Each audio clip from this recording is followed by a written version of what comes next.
샬롬 반갑습니다. 오늘 출애굽기 강의 오늘 7강이 되겠는데요.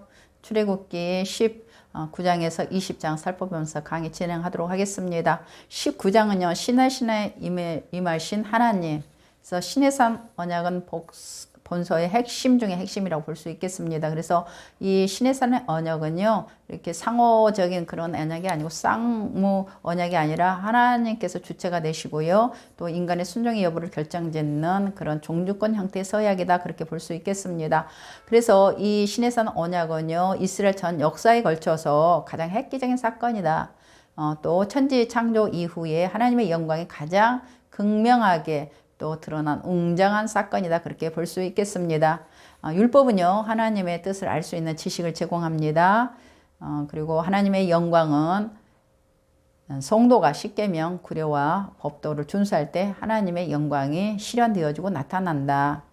또 하나님께서 이스라엘 백성을 애굽에서 구원하신 중대한 목적이다. 그래서 19장에 보면 19장 5절로 6절을 보면은 하나님께서 이스라엘 백성을 애굽에서 구원하신 중대한 목적이 나오고 있는데요. 제사장 나라다. 그러니까 이스라엘 민족은 이제 제사장 나라로서의 세워짐을 받는 거죠. 다시 말해서 하나님을 왕으로 모시는 신정 국가다. 그렇게 볼 수 있겠고요. 그리고 너희 신분, 어떤 태도, 어떤 자세를 가지고 살아야 될 것인가? 그것은 거룩하게 살아라. 율법 준수 여부에 따라서 거룩함이 드러나는 거거든요. 내가 거룩하니 너희도 거룩하라. 율법을 잘 준행할 때에 하나님처럼 거룩해져 간다는 것을 말해주고 있고요. 그리고 너희는 누구에게 속해져 있느냐? 하나님의 소유라는 거예요. 애굽 바로에게 속하여 있는 자도 아니고 애굽 나라에 속하여 있는 자가 아니라 하나님을 왕으로 모시는 하나님의 소유된 백성이다. 그것을 19장에서 표명을 하시고 계십니다. 이제 2절 한번 볼게요. 19장 2절. 그들이 느비딤을 떠나 시내 광야에 이르러 그 광야에 장막을 치되 이스라엘이 거기 산 앞에 장막을 치니라. 이스라엘 자손이 이제 애굽 땅을 떠난 지 3개월 정도에 그런 시기 가운데 있습니다. 이제 모세가 하나님 앞에 올라갑니다. 하나님께서 처음으로 모세를 부르신 후에 예언이 성취되는 첫 번째 단계예요. 3장 4절로 12절 한번 볼까요? 출애굽기 3장 13장 4절 제가 읽어보도록 합니다. 3장 4절 여호와께서 그가 보려고 돌이켜 오는 것을 보신지라 하나님이 떨기나무 가운데서 그를 불러 이르시되 모세야 모세야 하시매 그가 이르되 내가 여기 있나이다. 하나님이 이르시되 이리로 가까이 오지 말라. 내가 선 곳은 거룩한 땅이니 내 발에서 신을 벗으라. 그러면서 그 12절 한번 보도록 하겠습니다. 12절 하나님이 이르시되 내가 반드시 너와 함께 있으리라. 내가 그 백성을 애굽에서 인도하여 낸 후에 너희가 이 산에서 하나님을 섬기리니 이것이 내가 너를 보낸 증거니라. 하나님께서 일찍이 모세에게 맨 처음 부르실 때에 말씀을 하셨어요. 그 말씀, 그 예언이 성취되었다는 것을 말해주고 있습니다. 이제 이스라엘은 애굽에서 구원하는 일은 일단락이 되고요. 그 다음 단계 과정이 이제 전개가 되는데 하나님과의 교제의 특징, 교제 방법, 또 교제의 조건 등 하나님께서 이스라엘 언약 체결 때 이제 시내산 체결 때 말씀을 하고 계시죠. 그러면서 4절 한번 볼까요? 19장 4절을 보니까 내가 애굽 사람에게 어떻게 행하였음을 내가 어떻게 독수리 날개로 너희를 업어내기로 인도하였음을 너희가 보았느니라. 독수리 날개로 너희를 업었다. 이렇게 업어서 지금 출애굽시켰다. 그렇게 말씀을 하고 계세요. 고대 세계에서 독수리는 가장 힘이 센 날짐승으로 그렇게 자주 묘사가 돼요. 가장 높이 돌고 또 가장 빠르고 또 새끼들에 대한 사랑이 타 짐승에 비해서 아주 뛰어납니다. 월등해요. 새끼를 보호하고 양육하기에 혼신을 다하는 새가 바로 독수리입니다. 독수리 새끼가 나는 법을 배울 때 어미가 새끼를 이제 훈련시키기 위해서 절벽에서 새끼를 그냥 그대로 떨어뜨린다고 해요. 그래가지고 그냥 커나고 다시 그냥 그 밑에서 그 새끼를 날개로 받아주는 이런 고난의 훈련을 아주 계속 반복적으로 한다고 합니다. 이렇게 될 때 그 어린 새끼는 이런 여러 번의 그런 고강도의 훈련을 함으로써 담대해지고 공포심이 없어지고 두려움이 없어지고 자신감을 갖게 한다고 하래요. 그래서 아주 강한 새 중에 왕으로서 성장을 그렇게 시킨다는 거예요. 그래서 하나님께서 너희들을 이스라엘 민족을 어떻게 했다? 독수리 날개로 너희를 업어왔다. 그렇게 얘기를 하고 있는 거예요. 그러니까 이 말씀은 너희들의 수고와 너희들의 어떤 노력이나 너희들의 의가 하나도 없고 하나님의 순전한 은혜로 업어서 이렇게 출애굽을 시켰다. 그렇게 얘기하고 있습니다. 그러면서 5장에서 세계가 다 내게 속하였나니, 그러죠. 5절 한번 읽어볼게요. 세계가 다 내게 속하였네. 너희가 내 말을 잘 듣고 내 언약을 지키면 너희는 모든 민족 속 내 소유가 되고. 하나님의 소유. 하나님의 소유. 누가요? 이스라엘이 하나님의 소유가 된다는 거예요.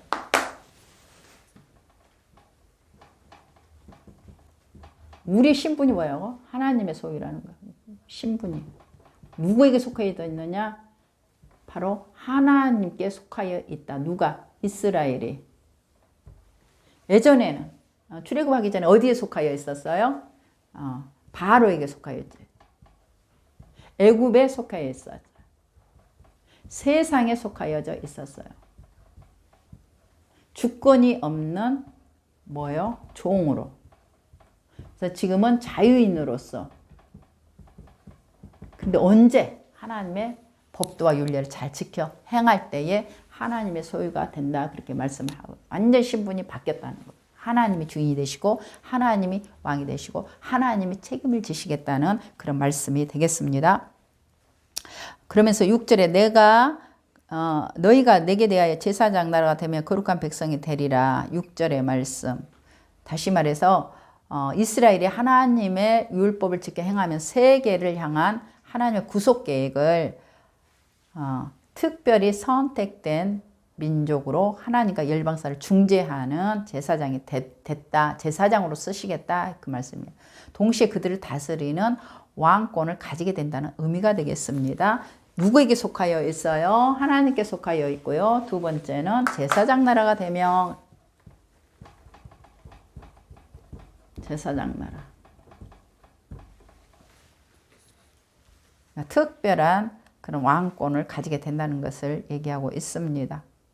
이는 이스라엘이 여호와의 존재를 온 세상 전하는 일에 헌신한다는 의미예요.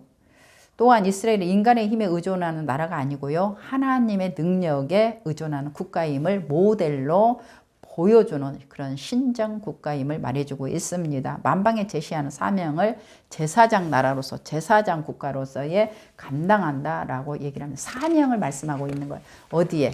이스라엘 신정 국가로서 사명은 뭐냐? 제사장 모델 국가가 된다는 모델 국가. 그래서 하나님을 드러내는 그런 중재 역할을 한다 그렇게 말하고 있습니다. 그리고 뭐라고 또 하시냐면은 모세가 내려와서 백성의 장로들을 불러 여호와께서 자기의 명령하신 그 모든 말씀을 그들과 함께 진술하니 그렇게 얘기를 하고 있죠.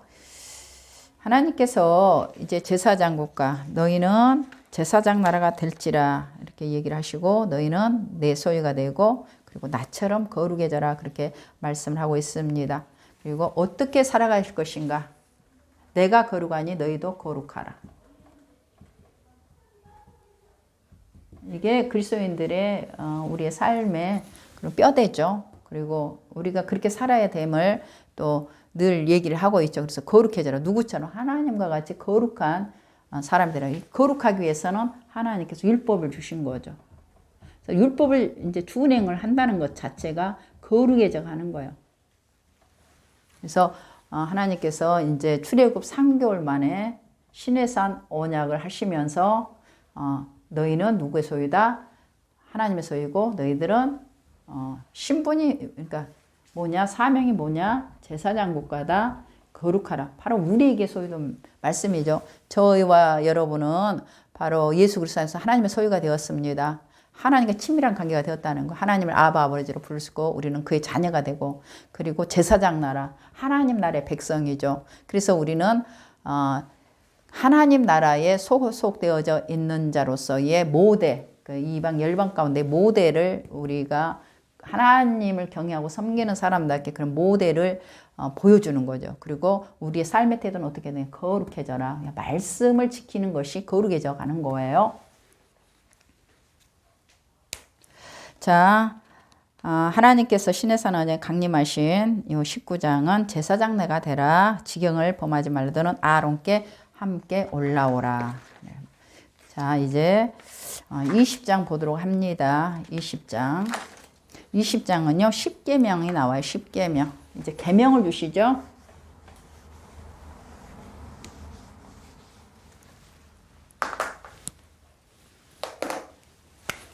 (20장) 하나님의 계명이죠. 10계명.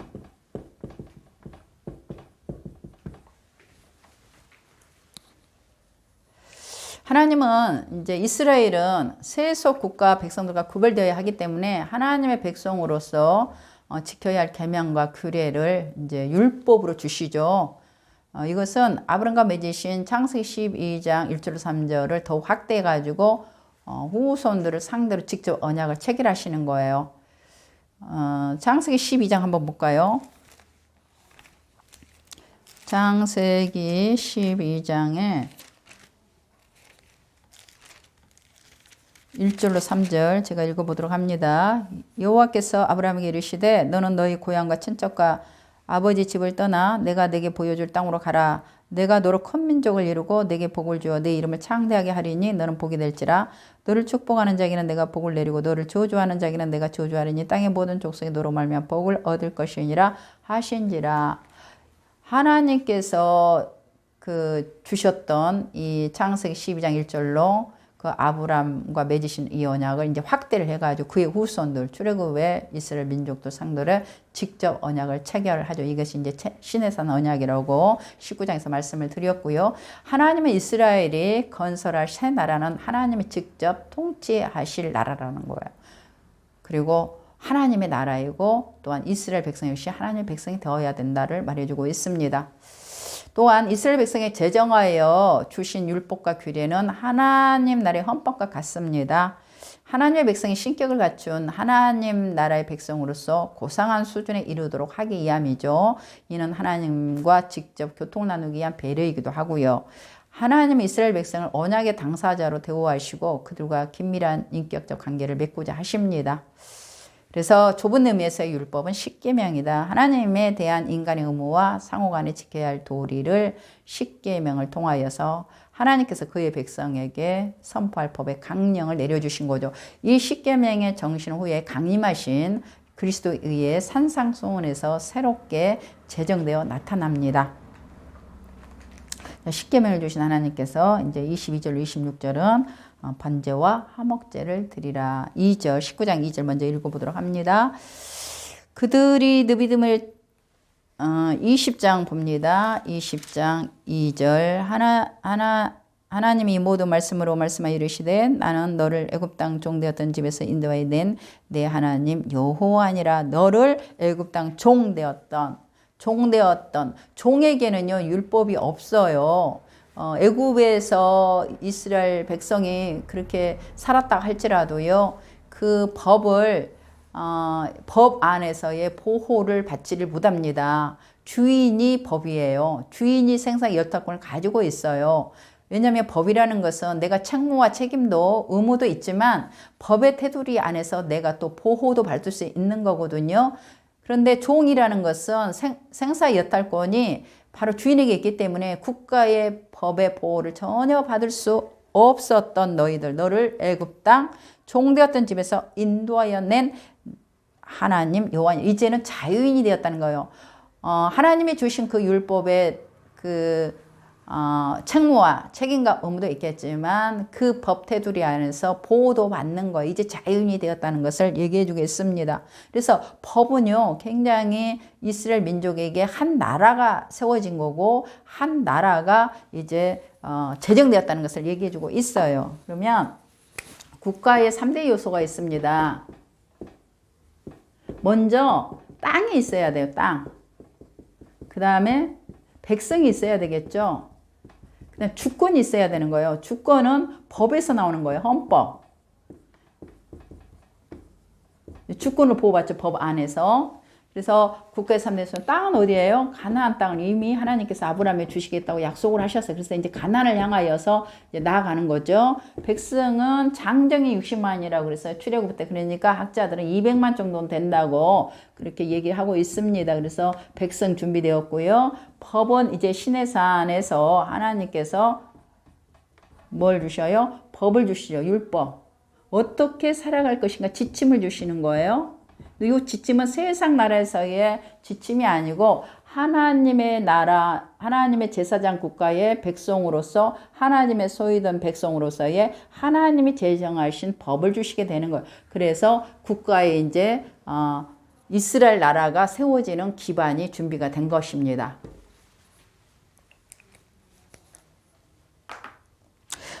십계명은요, 이제 크게 두 부분으로 나누는데 1절로 11절까지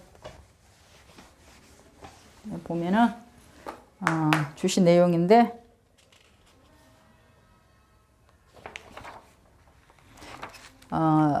그 계명을 이제 십계명을 크게 두 부분으로 나누면은 1계명에서 4계명까지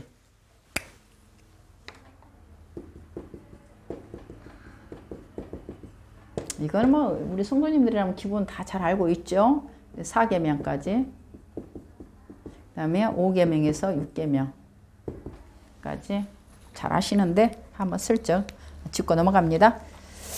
1계명에서 4계명은요. 하나님과 이스라엘 간의 관계를 규정짓는 지침서예요. 그리고 나머지 6계명은 하나님을 중심으로 이스라엘의 가족과 이웃에 대해 어떻게 살아가야 할 것인가. 그래서 여기는 하나님과 이스라엘을 관계를 규정짓는 계명. 그리고 이거는 하나님 안에서 나와 이웃, 사회죠. 사회, 다른 말로 공동체. 그래서 어떻게 살아가야 하는지를 알려주는 대원칙이 십계명 안에 들려져 있습니다. 그래서 이 두제, 이 십계명의 두 주제, 하나님은 누구이시고 하나님은 어떻게 섬겨야 될 것인가. 그 1계명에서 4계명, 그리고 이웃 간의 공동체 간의 사회에서 어떻게 하나님의 거룩한 백성이 살아가려면 어떻게 살아가야 될 것인가. 이 두 주제는 성경 전체를 관통하는 그러한 말씀이기도 합니다.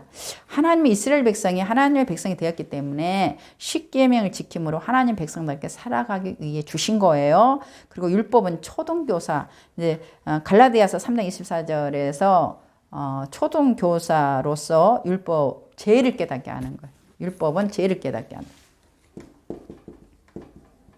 죄가 무엇인가? 죄를 인식하게 한다. 죄인지 깨닫게 한다는 것. 내가 죄인이라는 것을 깨닫게 한다는 것. 그리고 죄 문제를 해결하신 그리스도를 만나게 하기 위함이라는 것. 내가 죄인이어야, 죄는 심판입니다. 멸망이에요. 이 문제가 해결되지 아니하면요, 구원받을 수 없죠. 그래서 예수 그리스도께서 이 죄 문제를 속량을 하시는 그 어린 양이 되시죠. 그래서 이 죄 문제를 해결하시는 거예요. 그래서 내가 죄인이기 때문에 예수 그리스도를 믿고 믿음으로 말미암아 하나님께서 우리를 죄가 없다라고 의인이라고 인을 쳐주시는 거죠. 근데 먼저 내가 죄인이라는 걸 깨달아야죠. 그래서 율법으로 죄를 깨닫고 죄 문제를 해결하신 그리스도를 만나게 하게 한 그런 초등교사다. 이 율법이 누구에게 인도하는 거예요? 예수 그리스도에게 인도하는 거예요. 세상에서요, 죄가 없다고 하면 하나님 앞에 또 예수님 앞에 나와서 회개도 할 필요도 없고 예수님 믿을 필요도 없죠.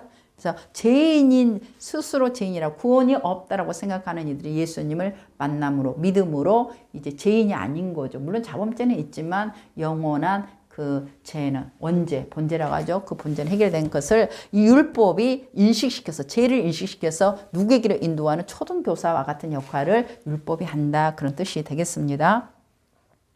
그리고 하나님은 둘째 단원에서 번제와 화목제를 드리라고 하는데요. 번제와 사실 화목제는요, 예수 그리스도를 상징을 해요. 이 역시 굉장히 많은 내용이 담겨 있는데 우리가 다 여기에서는 할 수가 없어요. 그래서 한번 볼까요? 24절 한번 볼까요? 24절 제가 읽어보도록 하겠습니다. 내게 토단을 쌓고 그 위에 내 양과 소로 내 번제와 화목제를 드리라. 내가 내 이름을 기념하게 하는 모든 곳에서 내게 임하여 복을 주리라. 내가 내게 돌로 제단을 쌓거든 다듬은 돌로 쌓지 말라. 내가 정으로 그것을 쪼으면 부정하게 함이니라. 너는 층계로 내 제단에 오르지 말라. 내 하체가 그 위에서 드러날까 함이니라. 이 말씀은 다른 종교처럼 신의 형상을 만들어 놓고 하나님을 경배할 수 없다. 그 얘기를 하는 거예요. 이거는 뭐냐면 고대 근동에 그 당시에요. 그러니까 자신들의 우상에게 신에게 제사 지내는 방법이 뭐냐면 신의 형상을 만들어 놓습니다. 뭐 염소도 만들어 놓고 또 뭐 송아지도 만들어 놓고 등등 그런 형상을 만들어서 경배하지 말라 그런 의미예요. 그리고 돌로 다듬은 제단을 쌓지 말라. 그러니까 순수한 자연 그대로 흙을 사용해가지고 제단을 쌓아라. 그래 하나님 만나주시겠다는 거예요. 인본주적인 사람의 힘이 들어간 인공적인 그런 것들로 제단을 쌓지 말라 그런 얘기에 순수한 자연. 하나님께서 자연 만물을 순수하게 창조한 그대로 인간이 어떻게 뭔가 가미해서 뭐 인간의 힘을 의지를 넣어서 그런 토단을 쌓지 말라 그렇게 얘기를 하면서 26절에 단에 오르지 말라 이 말씀은요. 당시 가나안 종교들 철저히 구분하고 계시는 거예요. 가나안 종교에 의해서요. 가나안 종교에서 바알 섬기는 거잖아요. 아세라, 뭐 아스다로 이런 그런 풍요의 복을 준다는 신, 뭐 다하산의 신 이런 의미에서 가나안 종교에서 제단위에서요. 성적 접촉을 했어요. 성적 그러니까 남녀 간의 성적 접촉이요. 그런 그 음란한 그 행위들을 통해서 그들의 제사 의식, 그러니까 바알을 섬겼단 말이죠. 이방 종교에서는 나체 의식을 진행하는 거예요. 그러니까 그런 의미에서의 이렇게 단에 올라가지 말라. 이방의 우상을 섬기듯이 하나님을 그렇게 제사 지내지 말라. 그 말씀이에요. 이것을 지금 모세 저자가 굉장히 애둘러서 굉장히 세련되게 표현을 한 거 이렇게 노골적으로 할 수가 없기 때문에 그렇게 말씀을 하고 있습니다. 자, 이제 21장 보도록 합니다. 21장.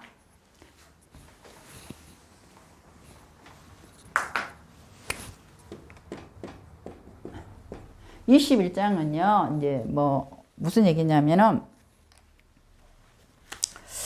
여호와의 벽교에 대해서 말씀하고 있어요. 여호와의 벽교를 좀 이렇게 자세히 펴놨죠. 이제 벽교. 그래서 남녀 종에 관한 율례가 21장에서 나오고요. 네, 그 다음에 12절로 36절에는 생명보호에 관한 율례가 나와요. 남녀 종 관한 율례. 그 다음에 12절에서 36절 생명보호에 관한 생명보호. 36절 생명보호.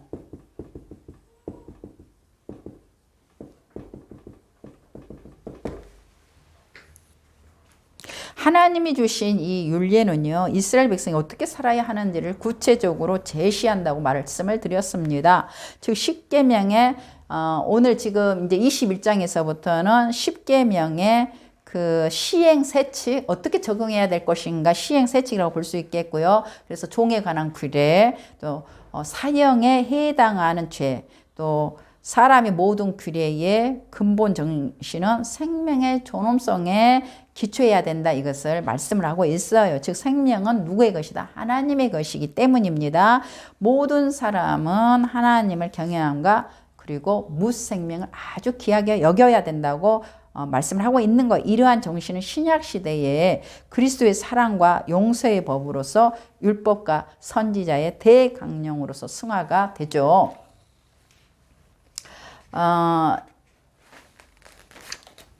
2절 한번 볼게요. 21장 2절. 내가 히브리 종을 사면 그는 6해 동안 섬길 것이요 7째 해에는 몸값을 물지 않고 나가 자유인 될 것이며 라고 말씀을 하고 있습니다. 하나님께서 의의 적용으로 율례를 주신 것 중 제일 먼저 개인의 권리에 대해서 언급을 하고 계세요. 32절까지 계속이 됩니다. 이제 이거는 율례라는 거는 뭐냐면은 미시파템이에요. 미시파템.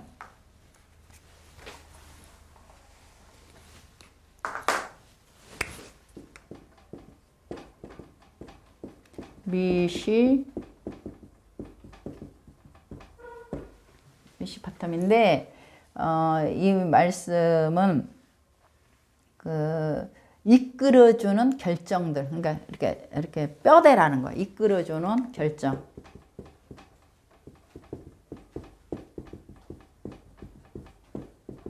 윤례라는 것이 이끌어주는 결정, 판결, 뭐 판단 그런 의미를 가지고 있어요. 즉 사회 도덕법적 성격을 지니는 시인법의 기초가 되는 명령들이에요. 이스라엘이 주어진 윤례를 전심으로 준수할 때만 그들은 온전한 하나님의 백성으로서 삶을 유지하게 된다. 그래서 하나님의 윤례의 말씀을 잘 지키면 바로 하나님과 같이 될 수는 없지만 적어도 하나님을 닮은 거룩한 백성이 된다는 것을 말해주고 있습니다. 그런데 제7년에는 자유케 하라. 히브리인들 종이었을 때, 히브리인 가시던 민족을 종으로 삼았을 때 7년에는 반드시 놓아줘라. 자유케 하라 그래요. 영원한 종은 없다는 거예요. 고대 어느 법전에서 찾아볼 수 없는 아주 파격적인 규정이에요. 이는 어떻게 노예가 되었든지 간에 6년이 지나면 아무 대가 없이 그대로 자유를 얻게 해주라. 7년 만에 종에게 자유를 주는 제도는 이스라엘인들의 안식년 및 희년 제도와 밀접한 관계를 가지고 있습니다. 종이 그 중간에 희년을 당하면 그 즉시로 해방이 돼요.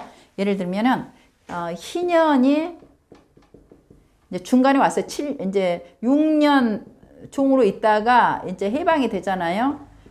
그런데 4년에 아직 4년 동안 4년 하고 그러면 나머지 임기가 2년 남았잖아요. 그러면 이 희년이 중간에 딱 왔어요. 그러면 이때 그냥 해방을 시키라는 거예요.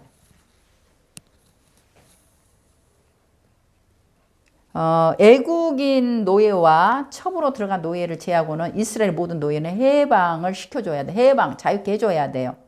노예 해방은 이스라엘만 있었던 독특한 제도입니다. 그러니까 히브리인들은요, 잠깐은 노예가 될 수는 있지만 영원한 노예는 없다는 것을 얘기해주고 있습니다. 그 노예가 해방될 수 있는 또 다른 경우는요, 흰년이 되면 노예는 무조건 해방이 되고요. 또 주인 노예의 눈을 때려 눈이나 이를 다치게 하면 해방합니다. 주인 노예의 눈을 때려가지고 눈이나 이를 다치게 하면 해방하고, 여자 노예는 주인의 아들과 결혼함으로 해방이 되고, 노예 자신이 친척의 속전, 그러니까 돈을 대신 내주는 거예요. 주인한테. 이렇게 주인에게 지급함으로 해방이 될 수가 있겠습니다. 고대 다른 나라 노예 제도와 달리 히브리 노예는 신분을 철저히 보장을 해 주어요. 그리고 4절 6절 한번 볼까요? 4절 6절. 만일 상전이 그에게 아내를 주어 그 아내가 아들이나 딸을 낳았으면 그의 아내와 그의 자식들은 상전에게 속할 것이요 그는 단신으로 나갈 것이로되. 5절. 만일 종이 분명히 말하기를 내가 상전과 내 처자를 사랑하니 나가서 자유인이 되지 않겠노라 하면, 주인 덕분에 결혼하게 되어가지고 자녀를 낳으면 아내와 자녀들은 주인 소유예요. 남자 노예와 같이 해방될 수 없습니다. 그래서 노예가 자신의 가족과 함께 지내려면 종신 노예로 살아야 되는데, 주인은 종신 노예가 되고자 스스로 원하는 자에 한해서 하나님의 면접, 곧 성소의 제단으로 데리고 가가지고 자유에 대한 포기를 하게 합니다. 그리고 길을 송곳으로 이렇게 뚫어요. 고대 근동 기는요, 예속을 상징하는 그러한 그 기관으로 여겼어요. 그래서 고대 근동에 이렇게 길을 뚫고 다니는 자, 기걸이 지금 현재는 굉장히 멋을 위하여서 기구를 이렇게 하고 다니죠. 길을 뚫죠. 근데 고대 근동에서 기거를 하면 누구에겐가 예속되어 있는 사람이에요. 다시 말해서 종과 같은 그러한 사람으로 이렇게 볼 수가 있는 거죠. 그래서 후일 카르타고인들은요, 종의 표식으로 종에게 기거를 매달아도록 합니다. 자, 그리고 7절로 11절에 보니까 7절로 11절, 7절 한번 볼게요. 사람이 자기의 딸을 여종으로 팔았으면 그는 남종같이 나오지 못할지며, 만일 상전이 그를 기뻐하지 아니하여 상관하지 아니하면 그를 속량하게 할 것이나, 상전이 그 여자를 속인같이 되었으니 애국인에게는 팔지 못할 것이요. 그런 말씀이 나옵니다. 딸을 여종으로 팔은 경우가 있었어요. 왜냐하면 너무 어렵고 삶이 근근하고 힘드니까 이렇게 딸을 부득이하게 종으로 이렇게 팔았던 그런 경우도 있었던 모양입니다. 요종은 단지 노예가 아닌 그 주인이나 주인의 아들의 내연에 처일 경우에 그렇게 이제 그런 경우를 얘기하고요. 그런 경우 혼인한 여인과 동일하게 여기는 거예요. 그러니까 팔려와가지고 비록 종으로 왔지만은 이제 주인의 처가 되거나 아니면 그 아들의 처가 되었을 경우는 혼인을 정식적으로 하는 정실 부인과 같이 그렇게 혼인한 여인과 동일한 그렇게 여겨라 그렇게 얘기를 하는 거예요. 여자 노예는 종살이를 6년 동안 했어도 희년에 해방될 수 없습니다. 일단 여종과 주인의 결혼관계가 성립되면 주인이 다른 여자를 아내로 맞더라도 여종과의 결혼관계는 지속이 됩니다.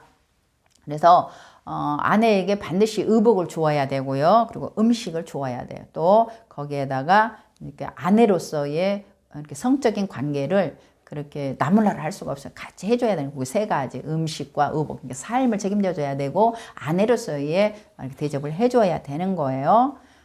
이것은 이 여인이 종으로 만약에 팔릴 경우에 아주 연약한 그런 가운데 비천한 신세로 이렇게 나락으로 떨어지기 때문에 하나님께서 이런 윤례를 통하여서 이런 인권을 이렇게 보호해 주신 거예요.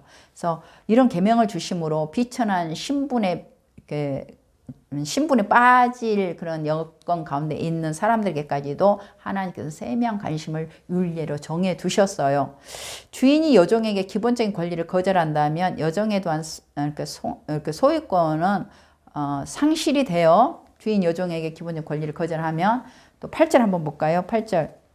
만일 상전이 그를 기뻐하지 아니하여 상관하지 아니하면 그를 속량하게 할 것이나 상전이 그 여자를 속인 것이 되었으니 애국에게는 팔지 못할 것이라. 데리고는 왔어요. 이렇게 그런데 마음에 들지를 않아요. 근데 이렇게 상관없이 하고 싶은 거예요. 그렇지만은 이 여종을 누구에게는 팔지 말라, 애국인에게는 팔지 말라 그 얘기를 하는 거예요. 다시 말해서 이스라엘 노예는 이스라엘 내에서만 매매하고 애국에는 팔지 못하도록 그렇게 규정을 했어요. 이는 동족 간에 비록 노예라 하더라도 형제처럼 대우받고 7년째는 해방될 수 있다. 애국으로 팔려가면 해방될 수가 없죠. 그래서 히브리 민족들은 영원한 종이 없도록 하나님께서 그렇게 보호하셔서 절대로 애국인에게 팔면 안 된다. 그리고 여인을 사가지고 왔는데 자기의 처로 맞이하려고 했는데 살아보니까 마음에 안 들어요. 그럴지라도 음식과 의복과 성관계는 해야 된다. 그렇게 얘기하고 있습니다. 자, 12절 한번 볼까요? 사람을 쳐 죽인 자는 반드시 죽일 것이나 그게 나오죠. 그래서 12절, 17절은 개인의 권리에 관한 규정 중 사형에 해당하는 죄를 열거하고 있어요. 사형죄는 계획적인 살인자. 첫 번째. 반드시 사형하는 거예요. 이거는 사형죄에 해당하는 거는 계획적으로 살인한 자. 의도성을 가진 살인자. 그 다음에 두 번째는 부모님을 치거나 저주한 자. 부모를 멸시한 자예요. 그래서 성경 십계명에도 이미 있잖아요. 내 부모를 공경하라 그렇게. 그 다음에 사람을 유괴하는 자.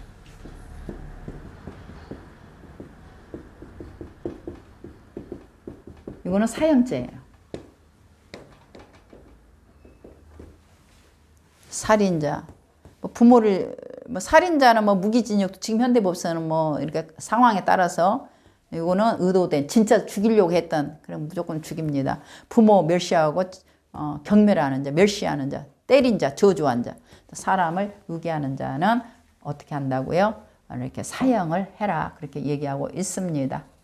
왜 그러면 부모를 치거나 저주하는 자를 사형을 시켜라? 이거는요, 부모를 능멸하는 것은 자기의 존재, 자기의 근원이 부모님이잖아요. 자기의 근원을 불신하는 거예요. 또한 부모의 권위는 누가 부모의 권위가 있거든요. 하나님이 세워주셨어요. 부모의 십계명에 보면. 그래서 부모님의 권위는 하나님에게 주어졌는데, 그러므로 부모님을 멸시하고 함부로 하고 천대하는 거는, 능멸하는 건 하나님에 대한 불신이다. 하나님을 도전하는 의미예요. 여러분들 부모님 잘 공경하십시오. 부모님을 잘 공경하는 것이 바로 하나님을 공경하는 거예요. 부모님을 멸시하고 천대하고 이 핑계 저 핑계 돼서 부모님은 가난한데 자신은 여행 다니면서 부모님을 그렇게 내몰라라 하면 그것도 죄가 되는 것입니다. 그리고 사람을 유기하는 이제 고대 근동에서는요, 종족 노예를 강제로 유기를 해가지고 그렇게 정말 인권을 막 유린을 했어요. 그러니까 그런 일이 없도록 정말 지금 성경에서는 사람을 유기하는 자 납치해가지고 뭐 팔아먹거나 막 정말 비천한 가운데 막 종으로 팔아먹거나 이런 일이 아주 부지불식이었거든요. 그런 일이 없도록 하라라고 얘기를 하고 있습니다. 원칙적으로 인간의 생명에 대한 권리를 하나님께 있기에 살인 철저히 하나님께서 금지하고 있는 거예요. 그리고 13절 한번 보도록 하겠습니다. 13절. 만일 사람이 고의적으로 한 것이 아니라 나 하나님이 사람을 그의 손에 넘긴 것이면 내가 그를 위하여 한 곳으로 정하니 그 사람이 그리로 도망할 것이며, 이게 바로 당시 고대 군동에 인정되던 복수권의 남용으로 억울한 죽음을 당하는 경우가 비일비재했어요. 이를 방지하기에 마련된 제도가 바로 하나님의 제단이 있는 성소가 유일한 도피처인데, 이제 민수기 35장에 보면 도피성이 이스라엘 내에 6개가 세워져요. 하나님께서 이 같은 방법을 통해 살인이 기계적으로 살인을 부르는 일을 막기 위함입니다. 원래 원수 갚으면요, 내가 만약에 누군가에게 내가 부지불식간에 누군가에게 눈을 어떻게 때려가지고 눈이 상했어요. 그러면 복수권이 가동되어 가지고 그 상대방의 자녀라든가 부모라든가 형제라든가 또 친척들이 나를 이렇게 똑같이 그렇게 눈을 상하는 거예요. 그런데 사람이 원수를 갚다 보면 증오와 분노와 화가 있어가지고 뭐 눈만 상한 게 아니라 이렇게 목을 상할 수도 있고 뭐 다리를 분열, 그래가지고 확장이 되는 거예요, 죄가. 그러면 또 여기는 또 눈 하나만 다쳤는데 만약에 뭐 팔을 잘라버렸거나 또 생명이 해안받거나 여기에 또 이제 복수권이 이제 가동되어 가지고 여기는 이제 뭐 이제 집안을 몰살시켜, 이렇게 죄가 계속 확장되는 것을 막기 위해서 하나님께서 도피성 제도를 만드는 게 되죠. 피할 길을 만들어줘요.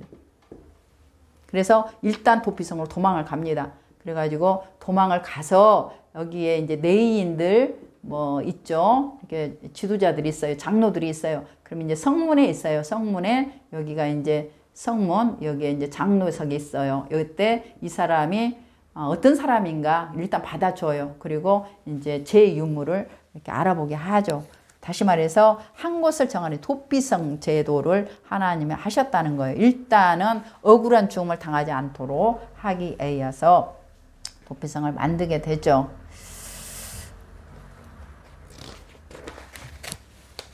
그래서 여러 가지로 이제 뭐 사람이 서로 싸우다가 싸움 중에 부상이 발생할 경우에 대한 규정, 또 가해자가 싸움 중에 부상을 입었을 치료비와 회복 기간 일하지 못할 비용을 보상하는 이에 벌을 받지 않은 거, 또 사람 매를 쳐가지고 있는 그런 상황, 아이벤 여인을 낙태케 한 거, 또 사람이 남 중에 한 놈을 이렇게 친 거, 또 소가 남자나 여자를 받아서 죽이는 거, 이런 내용들이 디테일하게 지금 21장에서 말하고 있습니다. 오늘 강의 여기까지 하도록 하겠습니다. 수고하셨습니다. 감사합니다.